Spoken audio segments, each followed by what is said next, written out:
Imagine a nation physically shattered into over 7,000 pieces across the Pacific.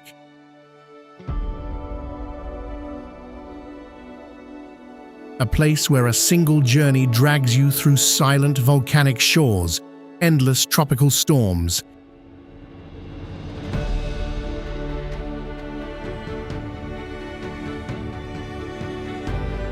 and the relentless, neon-lit gridlock of a massive megacity. For centuries, foreign empires tried to rewrite its soul, leaving behind Spanish cathedrals and American fast food.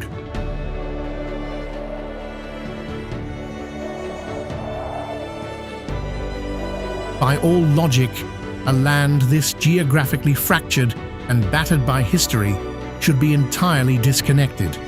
Yet, it holds one of the most fiercely united cultures on Earth.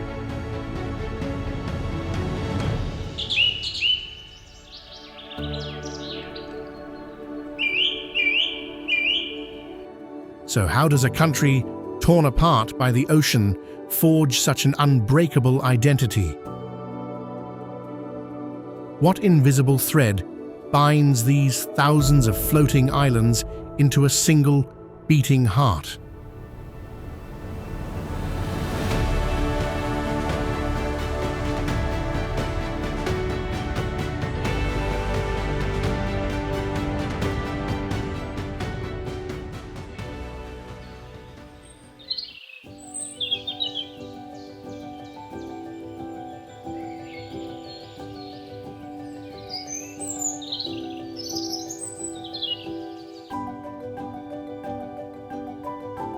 On a map, the Philippines sits directly along the Pacific Ring of Fire and the world's most active typhoon belt.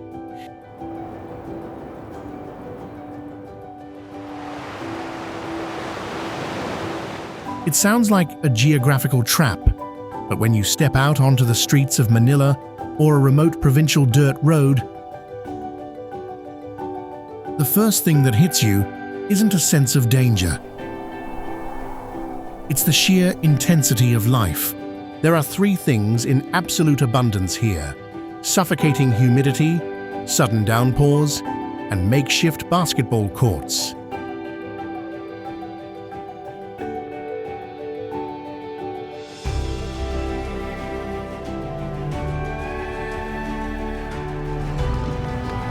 You will find hoops nailed to coconut trees, hanging from street lamps or strapped to ruined walls. They are as much a part of the landscape as the ocean itself.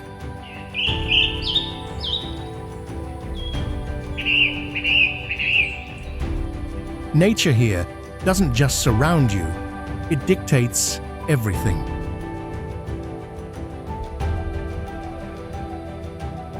A morning might start with blistering, unforgiving sunlight, but within hours, the sky can bruise purple, bringing torrential rains that turn streets into rivers.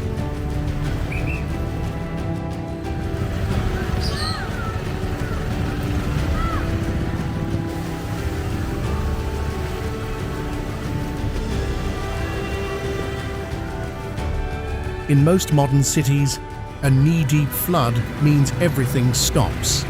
Panic sets in. But here, you will see kids instantly turning flooded roads into swimming pools,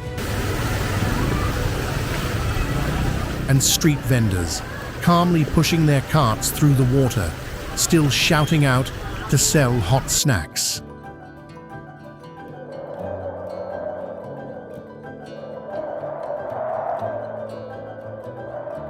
You cannot rigidly control life in a place that faces 20 typhoons a year. So Filipinos do not try to conquer the chaos, they flow with it. If a storm blows the roof off, they rebuild. If the road is submerged, they build a bamboo raft. This extreme environment seems like a heavy burden.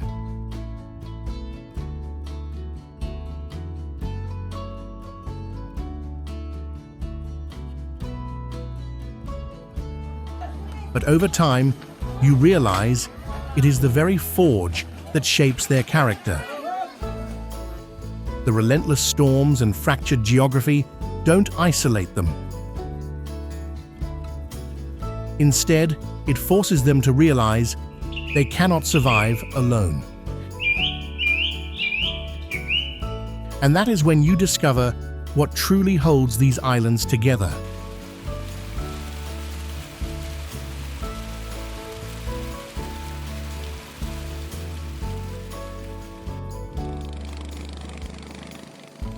The first light of dawn spills across the horizon, painting the scattered clouds in shades of bruised purple and burning gold.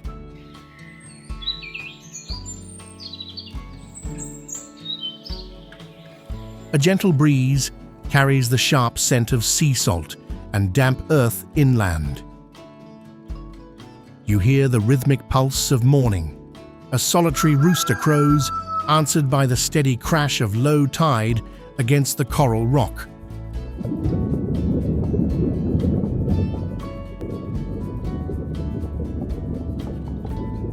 On the damp shore, fishermen untangle their heavy nets, their rough fingers moving reflexively in the dim light.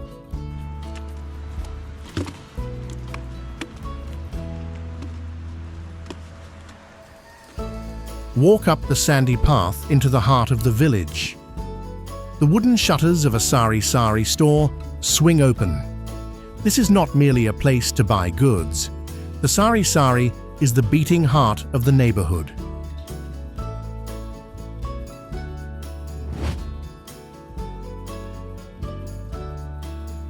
Tiny plastic sachets of coffee and sugar hang from the ceiling like colorful banners of daily survival. You smell the sweet aroma of boiled rice mixing with instant coffee. Neighbors gather around the wooden counter. Coins clink softly against glass jars. The store owner writes names in a frayed notebook, extending credit based entirely on generations of mutual trust.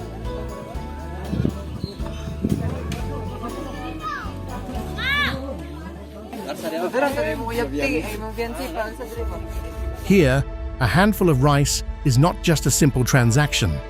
It represents a profound social safety net, weaving a fragile community together through shared struggles and quiet resilience.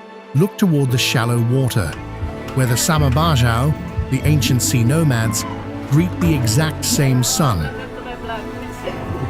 Their world holds no solid ground. Families wake up on narrow wooden houseboats, swaying with the gentle morning swell.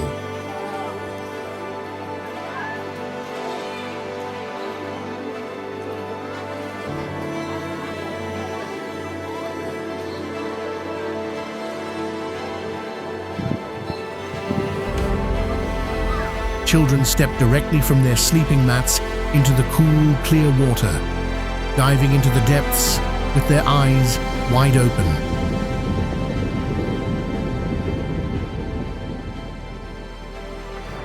While the solid land offers firm roots and recorded names, the ocean gives the Sama Bajau a beautiful but incredibly fragile existence. They hold an unparalleled intimacy with the sea. Reading invisible currents like printed words and hunting deep water fish with hand-carved wooden spears. However, the modern mainland offers them little recognition. They exist on the very fringes of society, living without borders, without official land titles, and often without a voice.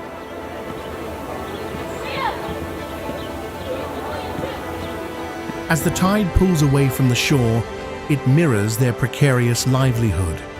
They drift silently between worlds, holding tightly to the deep ocean wisdom of their ancestors, while navigating a modern era that slowly pushes them further into the fading horizon.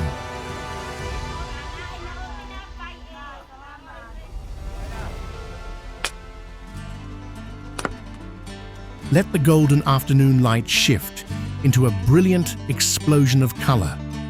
Once a year, the quiet dirt roads of the village transform into a vibrant artery of pure celebration.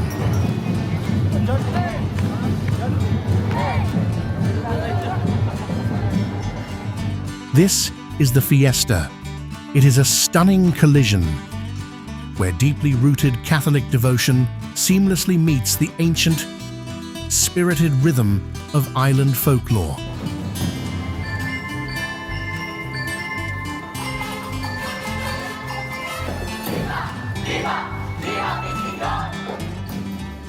Notice how heavy wooden statues of revered saints glide above the surging crowd.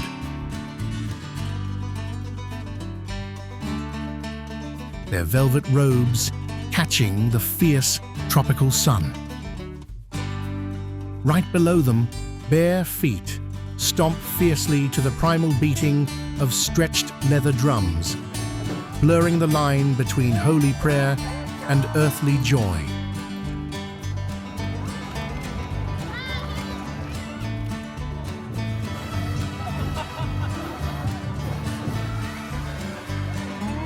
Step inside any open doorway along the street. You are not a stranger here. The wooden floors shine from meticulous morning scrubbing. You can smell the rich, fatty smoke of roasting pork belly slowly turning over red-hot coals, heavily sweetening the humid air.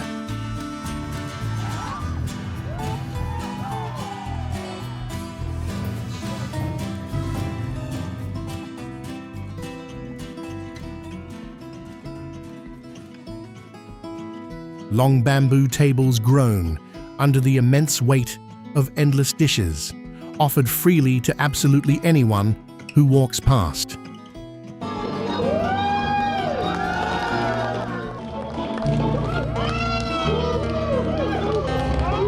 Food here acts as the ultimate language of welcome. As dusk settles and the chaotic parade dissolves into the shadows, listen closely. From behind the flimsy walls of the brightly lit houses,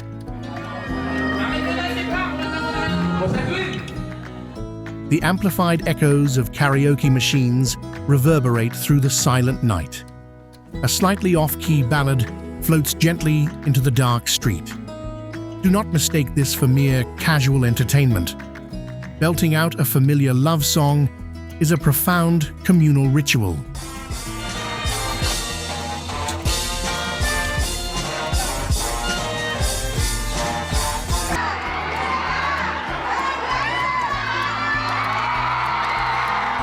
It is the purest daily expression of pakikisama, the deep philosophical desire for absolute social harmony. You sing not to showcase vocal talent, but to surrender your ego, merging your individual voice entirely into the collective joy of the neighborhood.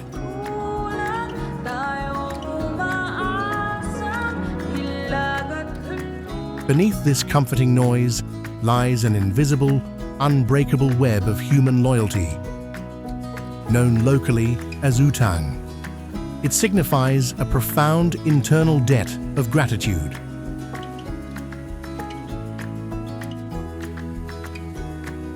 When a neighbor shares their meager harvest, or a friend stands quietly by you in deep grief, a sacred bond is permanently forged. It is not a simple financial ledger waiting to be balanced with money. It is a lifelong emotional commitment of the soul. You do not simply pay it back. You carry it deeply within your heart forever, ensuring that no single person in this lively musical village ever truly walks alone.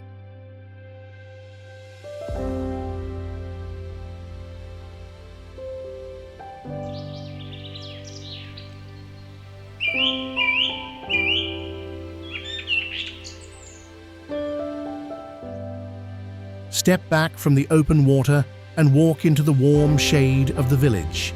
Here, the modern concept of a solitary life simply does not exist. Push aside a woven bamboo door, and you enter a lively space vibrating with collective energy. 4 generations share the exact same polished wooden floor. You hear the high-pitched giggles of toddlers blending seamlessly with the slow, raspy storytelling of an elderly grandfather. The fragrant steam of sour tamarind soup rises from a boiling clay pot, wrapping around aunts, uncles, and cousins who sit shoulder to shoulder. In this sacred space, personal privacy is willingly surrendered.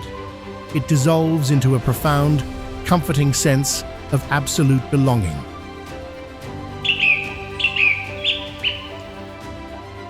A child is never raised solely by their parents. They are cared for by the attention and guidance of the entire surrounding community. This boundless sharing extends far beyond a daily plate of warm rice.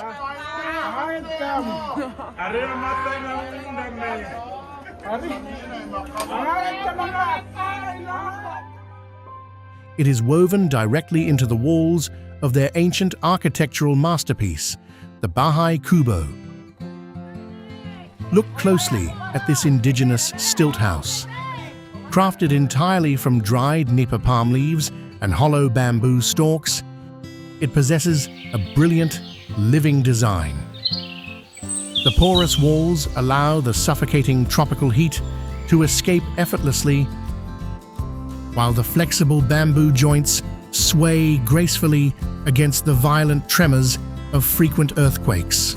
The Bahay Kubo does not stubbornly fight the fierce forces of nature. It yields, breathes, and survives.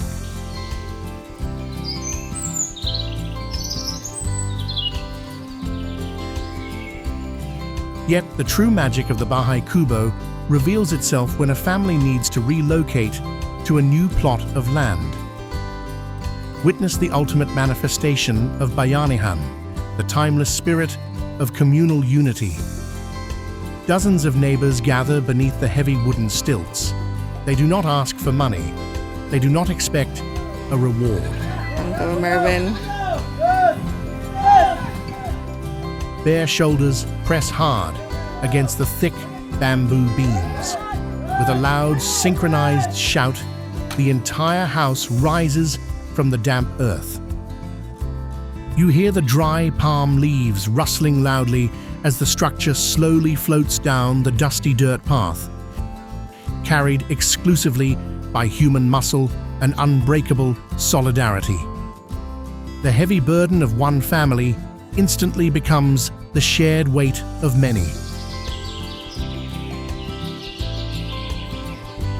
In this single, breathtaking act, you realize that a home here is not anchored to the ground by cold concrete roots. It is tethered entirely to the enduring strength and fierce love of the people who carry it.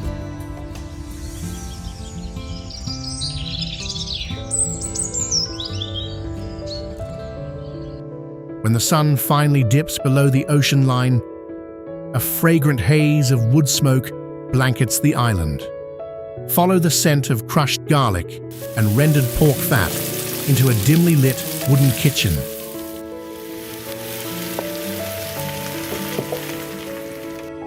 Here, fire and earth transform into the ultimate expression of human connection.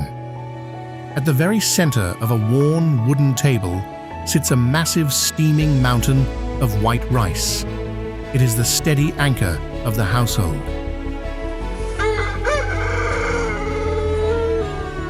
You smell the sharp tang of adobo, where tender chunks of meat have simmered endlessly in a dark bath of vinegar and crushed peppercorns.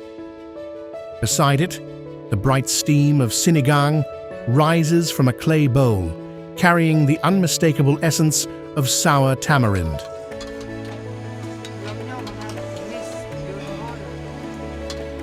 A whole fresh fish rests over glowing coals, sizzling loudly as drops of calamansi squeeze over its blistered skin. The tiny green citrus cutting through the rich smoke before you can even take a breath.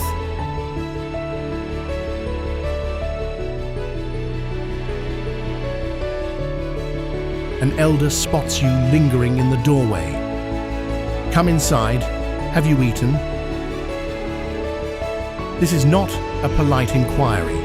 It is an undeniable command of absolute hospitality, weaving a complete stranger instantly into the warm fabric of their family.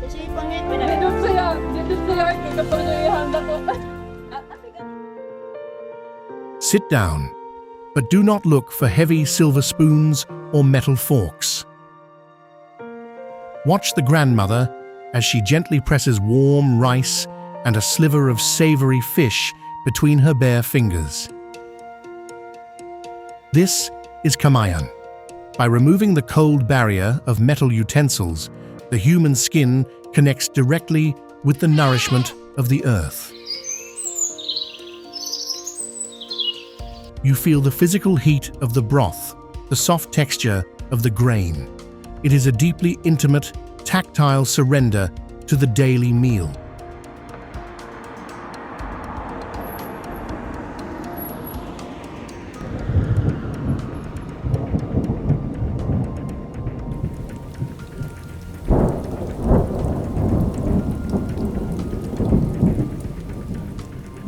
Beyond the iconic beauty of the rice terraces lies an agricultural economy struggling to sustain itself. Despite the immense labor poured into the fields, income from traditional farming is no longer sufficient to ensure upward social mobility. This harsh reality has driven one of the largest global labor migrations, transforming the Philippines into an economy heavily reliant on remittances from overseas Filipino workers.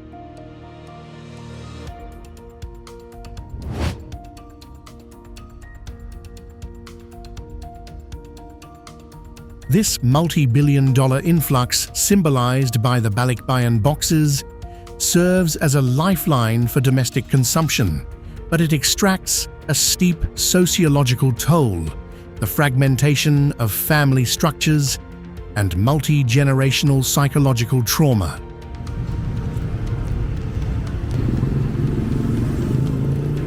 Not only experienced abroad, but is deeply entrenched within their homeland. The aggressive privatization of natural resources is unfolding rapidly across coastal regions. Pristine beaches and traditional fishing grounds are increasingly barricaded by luxury tourism projects and foreign investments. This development directly displaces local communities, strips fishermen of their livelihoods, and turns them into outsiders on their own ancestral lands.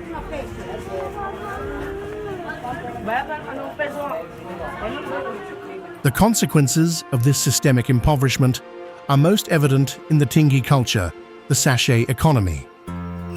Driven by precarious and unstable wages, low-income households fall victim to the poverty penalty, forced to pay a premium for subdivided daily necessities. This survival mechanism, heavily exploited by multinational corporations, has culminated in a macro-level environmental disaster. The sheer volume of plastic waste vastly overwhelms the processing capacity of local infrastructure, ultimately suffocating the coral reef ecosystems that serve as the natural lifeblood of the nation.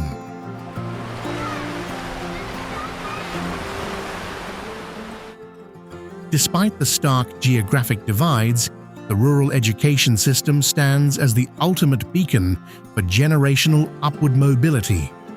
Across remote highland provinces, the daily commute to school is often an arduous trek through severe infrastructural deficits. Yet classrooms remain filled with students, driven by a fierce, collective hunger for socio-economic salvation.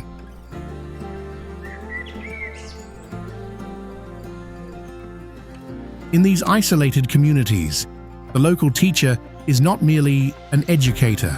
They are the primary architect of a family's financial future. However, this relentless pursuit of education paradoxically fuels a systemic hollowing out of the provinces. When these bright minds finally earn their university degrees, they collide with a stagnant local reality. Rural economies, starved of structural investment, offer no modern hospitals, no corporate networks, and no viable avenues for professional survival. Consequently, rural education inadvertently becomes a direct pipeline to urban and international migration.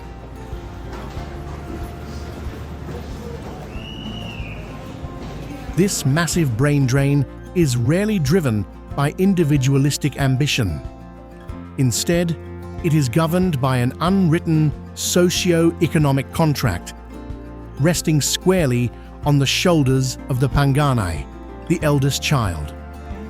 They are bound by the deepest, most structural extension of communal loyalty, utang na loob.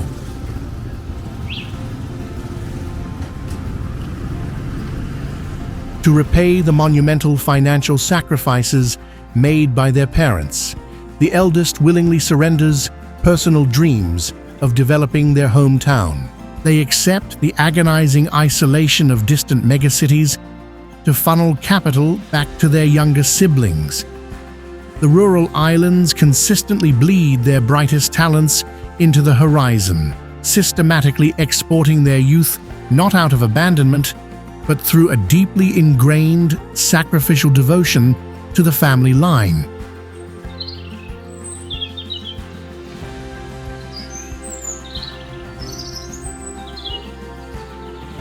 Is a cradle of profound beauty, but it is also a relentless forge. Today, these fragile islands face a terrifying threat that goes far beyond the familiar annual typhoons. The warming global tide is creeping silently upward. These coastal communities are now locked in a desperate race against time.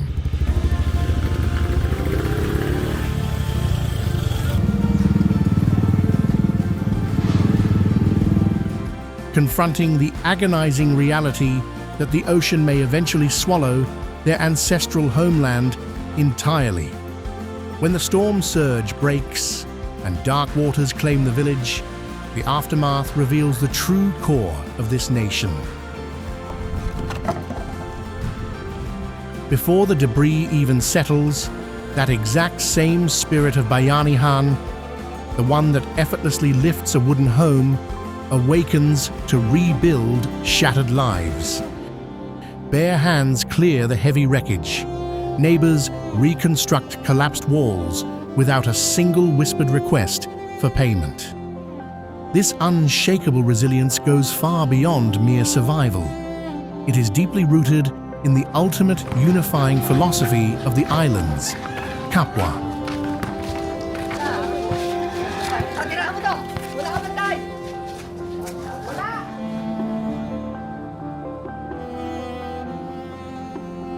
It is the profound, sacred understanding that human souls are not separate, but permanently and entirely intertwined. My existence is bound to yours. To lift your neighbor from the mud is to lift yourself. Why do they refuse to abandon this perilous edge of the earth? Look at the weathered hands of the elders pointing toward the damaged reef. They do not stay out of stubbornness. They remain because leaving means severing the very root of their existence. Their entire history is not merely recorded in distant books, it is etched permanently into the limestone coral and deeply buried within the damp island soil.